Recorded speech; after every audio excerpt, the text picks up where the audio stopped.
Hello students, very good morning to all of you. मैं अरविंद कुमार सिंह आप सभी लोगों का शिवराज मैथ्स क्लासेस में बहुत बहुत स्वागत करता हूं। आइए आज हम आपको क्लास 10th में चैप्टर 4 द्विघात समीकरण चल रहा है, जिसमें एक्सरसाइज 4.3 करेंगे, जिसमें हम क्वेश्चन नंबर 4 और 5 करने की कोशिश कर रहे हैं।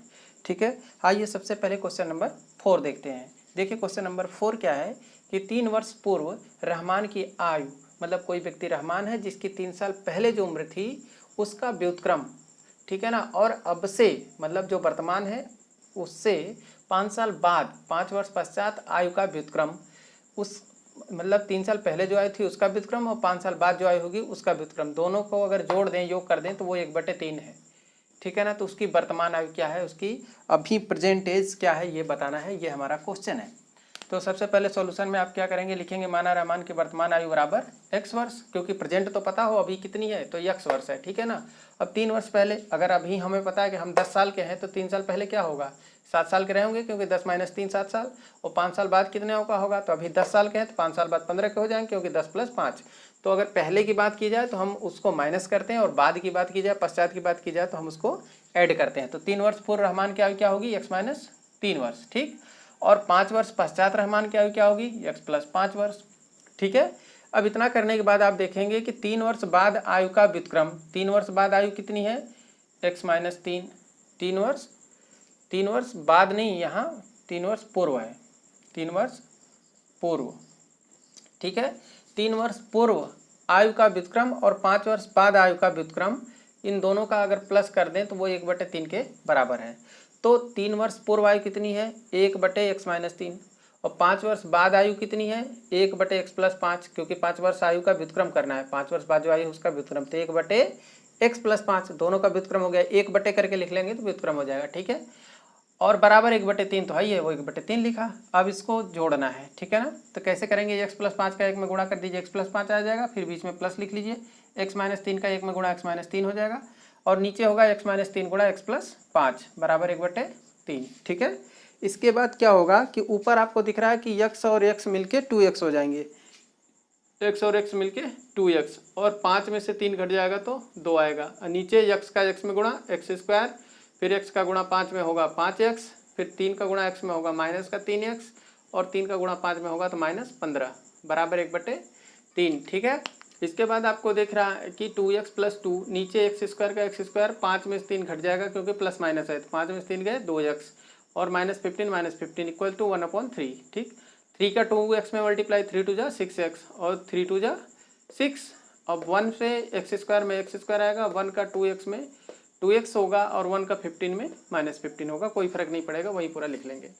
अब x² को x² लिखिए, प्लस 2x को प्लस 2x लिखिए, ठीक है ना, और 6x को इधर ट्रांसपोज करेंगे तो -6x होगा, और ये -15 है तो ये -15 रहेगा, और 6 को इधर करेंगे तो -6 हो जाएगा, इक्वल टू इधर बचेगा क्या, कुछ नहीं, 0, क्योंकि हम इन दोनों टर्म को इधर भेज दिए, तो ये भी 6x नेगेटिव, ये भी इधर आके नेगेटिव हो गया, तो इधर बचा क्या, कुछ भी नहीं, तो वो 0 है। ठीक है, अब देखिए x² का x² हो गया, 6 में से 2 घट जाएगा तो माइनस का 4x आएगा, क्योंकि 6 बड़ा है नेगेटिव, इसलिए नेगेटिव आएगा, और 15 और 6 कितने हो गए, 21 हो गए, दोनों नेगेटिव इसलिए जुड़ गया, -21 बराबर 0।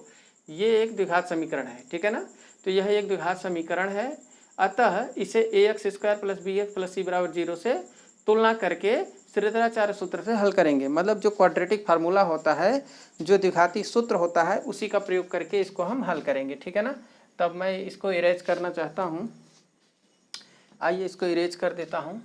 ठीक है, और इसके बाद इसमें हम श्रीधराचार्य फार्मूला लगाएंगे, देखिए कैसे करते हैं। अब ये कंपेयर करने पे आपको देखेगा a की वैल्यू कितनी आ रही, बताइए, 1 कितनी आ रही है, a की वैल्यू 1, तो यहाँ लिखेंगे a = 1, और b इक्वल कितना आ रहा है, b -4, ठीक है ना, और c की वैल्यू कितनी आ रही है, -21, c का मान -21, ABC आ गया। तो अब लगाएंगे फार्मूला, x इक्वल होता है -b + √b² - 4ac/2a। ठीक है, तो अब यहाँ वैल्यू पुट करेंगे अगर आप, तो यहाँ देखिए x इक्वल होगा b की वैल्यू -4 है, तो हम ब्रैकेट में लिखेंगे -4, क्योंकि 2 बार एक साइन आ जाएंगे, + √b² मतलब -4 का स्क्वायर, -4, a की वैल्यू कितनी है देखिए 1, और c की वैल्यू कितनी है -21। ठीक है ना, सारी वैल्यू पुट कर दिया, /2, a की वैल्यू क्या है 1।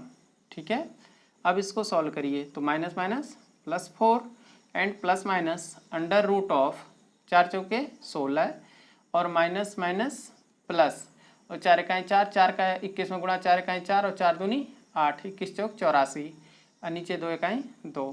तो x इक्वल क्या आएगा 4 प्लस माइनस अंडर रूट 4 और 6, 10 का 0 हासिल 1, 8 और 1 9 और हासिल 10 हो गया अपॉन 2। कितना आया 4 plus minus under root 100 upon 2। अब आपको क्या करना है कि इसको 100 को रूट से बाहर निकालना है, ठीक है ना। 100 को रूट से बाहर निकालेंगे तो क्या आएगा वो देखिए, x इक्वल आ जाएगा 4 plus minus under root 10 into 10, 10 10 या 100 हो जाएगा। नीचे क्या है 2, तो x की वैल्यू क्या आ जाएगी 4 प्लस माइनस यहाँ से 10 बाहर और नीचे 2। अब यहाँ दो केस बनेंगे। केस फर्स्ट में क्या होगा कि केस फर्स्ट में आपको लेना पड़ेगा x इक्वल 4 प्लस 10 अपॉन 2, ठीक है ना। तो x इक्वल आ जाएगा 10 4 14/2। तो x की वैल्यू क्या आ जाएगी 2 7 जा 14 7, x की वैल्यू क्या आएगी 7। और केस सेकेंड में क्या होगा, केस सेकेंड में आप देखेंगे कि आपको x इक्वल लेना पड़ेगा 4 और माइनस 10 अपॉन 2। तो x इक्वल क्या आएगा 10 में से 4 गए 6 माइनस का अपॉन 2, तो x इक्वल 2 3 6 माइनस 3 है ना। तो x की वैल्यू क्या आ गई -3 और x है क्या रहमान की वर्तमान आयु है। तो लिखेंगे इसे अमान्य करने पर, इसे अमान्य करने पर, क्योंकि उम्र ऋणात्मक नहीं होती है, उम्र ऋणात्मक नहीं होती है, ठीक है ना। उम्र किसी की ऋणात्मक नहीं हो सकती है ना, तो इसलिए इसे अमान्य कर दिया। तो x बराबर 7 आ गया। अब हमसे पूछा क्या गया है कि उसकी वर्तमान आयु ज्ञात कीजिए, तो हम लिख देंगे अतः रहमान की वर्तमान आयु बराबर x, x का मतलब 7 वर्ष है, ठीक है ना। तो रहमान की आयु क्या आ गई x बराबर 7 वर्ष आई, ठीक है। तो इस तरह से इस क्वेश्चन को आपको हल करना था। ओके, आइए क्वेश्चन नंबर 5 देखते हैं। क्वेश्चन नंबर 5 है कि एक क्लास टेस्ट में शेफाली के गणित और अंग्रेजी में प्राप्त किए गए अंकों का योग 30 है। शेफाली कोई लड़की है जो गणित का टेस्ट देती है क्लास में, तो उसके गणित और अंग्रेजी दोनों के जो मार्क्स आते हैं वो मिला के 30 हैं। अब उसको गणित में 2 अंक ज़्यादा मिल जाता और अंग्रेजी में 3 अंक कम मिलता, तो उन अंकों का अगर गुणा करते तो वो 210 होता।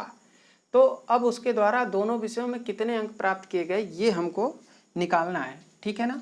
तो हम क्या करेंगे, हम मान लेंगे, माना गणित में प्राप्तांक, गणित में प्राप्तांक बराबर x, या आप लिख दें मानना गणित में शेफाली द्वारा प्राप्त किए गए अंक x है, इसलिए है ना अंग्रेजी में कितने प्राप्त करेगी, अंग्रेजी में कितने प्राप्त करेगी 30 माइनस x, ठीक है ना। क्योंकि दोनों का मिला के 30 है। मान लीजिए हम आपसे कहें कि हमने टेस्ट दिया, हमारे 30 नंबर आए। अब हमें गणित का पता चल गया कि अगर 15 नंबर आए हैं तो 15 घटा देंगे, क्योंकि इंग्लिश और गणित दोनों मिला के 30 हैं तो उसके 15 आ जाएंगे। अगर हमें पता चल जाए गणित में 10 आए हैं तो इसका मतलब इंग्लिश में 20 आए हैं, ठीक है ना। तो इसीलिए हमने इसको माइनस कर दिया है 30 माइनस x, क्योंकि गणित का टोटल में से गणित का माइनस कर देंगे तो इंग्लिश का बचेगा, ठीक है। ये कंडीशन है। अब प्रश्नानुसार अकॉर्डिंग टू क्वेश्चन क्या कहा जा रहा है कि यदि उसको गणित में 2 अंक अधिक, गणित में 2 अंक अधिक मतलब x प्लस 2 अंक मिलते, ठीक है। गणित में 2 अंक अधिक का मतलब क्या, आप स्टेटमेंट लिख सकते हैं कि गणित में 2 अंक होने पर प्राप्तांक x प्लस 2, ठीक है ना। और अंग्रेजी में 3 अंक कम होने पर प्राप्तांक क्या होगा 30 माइनस एक्स माइनस 3, है ना।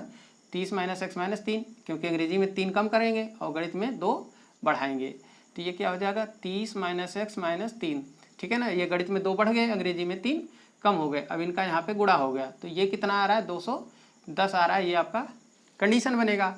तब ये हो गया x प्लस 2 और ये हो गया 27 माइनस एक्स, 27 माइनस एक्स बराबर 210। अब इसका इसमें गुणा करिए तो क्या आ जाएगा 27x और फिर इसमें माइनस एक्स स्क्वायर, 27 दूनी 54 और फिर माइनस का 2x बराबर 210। अब ये -x² और 27 में से 2 गया तो प्लस का 25x, ठीक है ना। अब प्लस का 54 और 210 ले आइए, -210 बराबर 0, ठीक है। अब ये होगा माइनस का x² प्लस 25x। अब 10 में से 4 गए 6, ठीक है। यहाँ बचा 0, 10 हो गया, 10 में से 5 गया 5 और यहाँ बचा 1, ये माइनस का 156 बराबर 0। अब ये क्या लग रहा है, एक द्विघात समीकरण की तरह लग रहा है। तो इसको आप क्या करेंगे कि थोड़ा सभी को दूसरी तरफ भेज दीजिए जिससे प्लस हो जाए। तो ये हो गया x² प्लस में, माइनस का 25x हो गया क्योंकि ये इधर आ गया, और प्लस का 156 हो गया बराबर 0। ये आपका समीकरण 1 बन गया जो कि एक द्विघात समीकरण है। अब इसका कंपैरिजन आप ax² plus bx plus c बराबर 0 से करने पर, इससे करने पर एक की तुलना, ठीक है ना। आप लिख देंगे समीकरण 1 की तुलना इससे करने पर। तो a का मान क्या आ जाएगा 1, b का मान कितना आ जाएगा -25 और c का मान कितना आएगा 156। a b c की वैल्यू आ गई। तो अब श्रीधराचार्य सूत्र या quadratic formula x equal -b plus minus √b² - 4ac upon 2a, यही तो पढ़ा हम लोगों ने। तो अब x इक्वल क्या होगा b की वैल्यू -25, ठीक है, प्लस माइनस √b² मतलब -25 का स्क्वायर माइनस 4a की वैल्यू 1 और c की वैल्यू 156, ठीक है ना, अपॉन 2a का मतलब 1, ठीक है ना। तो x इक्वल क्या आएगा माइनस माइनस +25 प्लस माइनस √25 हम 625, इसका स्क्वायर हो जाएगा प्लस में, और माइनस इसका 4 × 24 का 4 हासिल 2, 4 × 5 = 20, 2 22 का 2 हासिल 2, 4 × 4 2 6, 624। अब बट्टे में 2 इकाई 2, ये हो गया। अब इसको और सॉल्व करना है, ठीक है। मैं इधर का इरेज कर दे रहा हूँ। अब देखिए, अब आपका x इक्वल क्या आ जाएगा 25 प्लस माइनस √ केवल 1, क्योंकि 625 में से 624 घटा 1 आया, और बटे में 2। इसको आप लिख सकते हैं 25 प्लस माइनस 1 को तो बाहर कर सकते हैं, 1 गुणा 1 करके 1 बाहर है ना, रूट से बाहर आ गया। तो x की वैल्यू क्या आ गई 25 प्लस 1/2 और 25 माइनस 1/2, या 25 और 1 26/2, 25 में से 1 गया 24/2। तो x बराबर 13 दूनी 26 या फिर 12 दूनी 24। तो x के 2 मान आए 13 और 12। तो गणित में कितना प्राप्त किया, गणित में प्राप्तांक कितने हो गए, या तो 12 नंबर आए होंगे या तो फिर 13 नंबर आए होंगे। तो इसी प्रकार अंग्रेजी में देख लेते हैं, अंग्रेजी में प्राप्तांक क्या होगा, अंग्रेजी में प्राप्तांक। अब अंग्रेजी में प्राप्तांक क्या होगा वो आप देख लीजिए। अंग्रेजी में प्राप्तांक देखने के लिए आपको देखिए, अंग्रेजी में प्राप्तांक कितना होगा, ये है ना 30 - x, तो 30 - 12 होगा या फिर 30 - 13 होगा, ठीक है कि नहीं। तो 30 - 12 कितने हो गए, है ना, 12 8 20, 10 30 18 नंबर आए होंगे, ठीक है ना। या फिर 30 - 13 17 आए होंगे, है कि नहीं। देखिए 10 10 20 10 30, 7 3 10, 10 10 20 30, और 8 2 10, 10 10 20 30। तो ये होगा, अगर गणित में 12 हैं तो अंग्रेजी में 18 हैं, 12 18 30।